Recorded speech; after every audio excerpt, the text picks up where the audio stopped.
On a poussé les meubles et dansé toute la nuit dans un bain de larmes avec papy. Ça nous a fait du bien.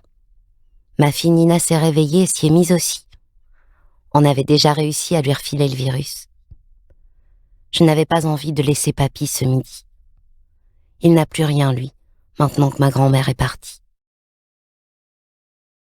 J'arrive à pied en haut de la butte, haletante, mon sac sous un bras et ma fille endormie dans l'autre.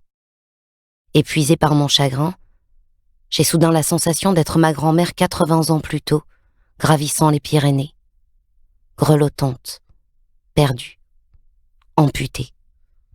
Elle de sa terre, moi de sa présence désormais. Tant de gens sont venus saluer sa mémoire. Ni mon grand-père ni moi ne connaissions la moitié de l'assistance. Elle a dû en emporter des secrets dans sa tombe, la canaille. Nous nous sommes sentis plus fiers encore d'avoir occupé les 2 premières places dans son cœur. J'ai mal aux jambes. Le Sacré-Cœur semble encore avoir pris 1 ou 2 étages, comme les soirs où je rentre trop saoule. Je m'arrête. Plus que 6 mètres. Plus qu'à 6 mètres, comme disait l'abuela. J'ouvre la porte de mon appartement, allume la lumière, et elle est là. La commode. Chez moi. Au milieu du salon. Et de la cuisine d'ailleurs. Elle sera restée magique même après son départ, ma grand-mère. Cette pensée me fait sourire. Et pleurer. Puis réaliser. Que vais-je faire de cette foutue commode ? 30 mètres carrés, c'est confortable pour Nina et moi. Mais 30 mètres carrés à partager avec la commode, ça va devenir compliqué. Quand l'énigmatique objet de notre convoitise est arrivé dans la maison de ma grand-mère, j'avais 4 ans. Cet événement est si frais dans ma tête que j'ai l'impression qu'il date d'il y a moins d'1 heure.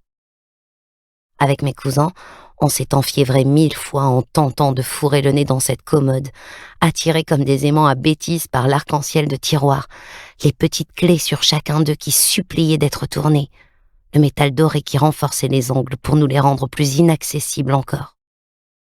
Mais à chaque fois, notre mamie a poussé un de ces cris suraigus radicalement dissuasifs dont elle seule avait le secret.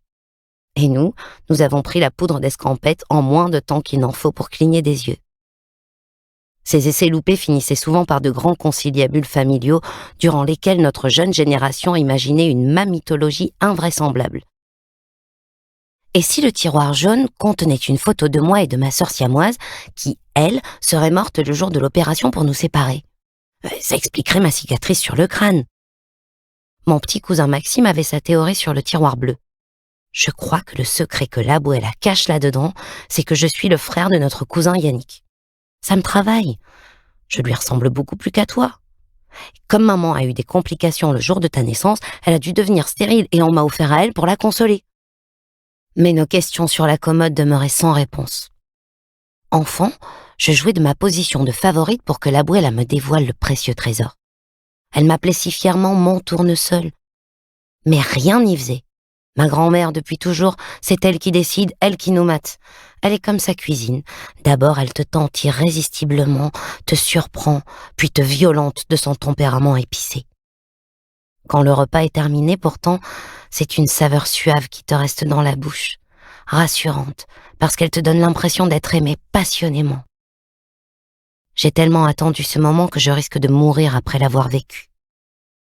Enfin, après tant d'années d'impatience domptée, je vais savoir pourquoi elle s'emballait à ce point pour cacher le secret que renfermaient ces 10 tiroirs. Ma grand-mère les nommait ses renfermes-mémoires. J'ai couché ma fille. Elle lui ressemble tellement. J'espère que je serai une aussi bonne maman qu'elle le fut pour moi.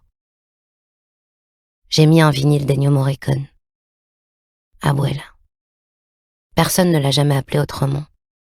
Avec ses yeux noirs et sa peau tannée, ça lui allait bien, l'abuela. Il padrino, l'abuela. Dans ma famille, de toute façon, de mère en fille, on appelle sa grand-mère abuela. Pour aller me faire un thé, je suis passée devant la commode. Les larmes et le sourire se sont brutalement invités sur mon visage, comme 2 convives mal assortis. Sentant le moment au bout de ma main, j'ai 8 ans. Et une palette d'émotions allant de l'envie fiévreuse à la conscience, déjà nostalgique, qu'une grande page va se tourner. Ça pétarade en moi comme le moteur d'une Harley. Je me reprends.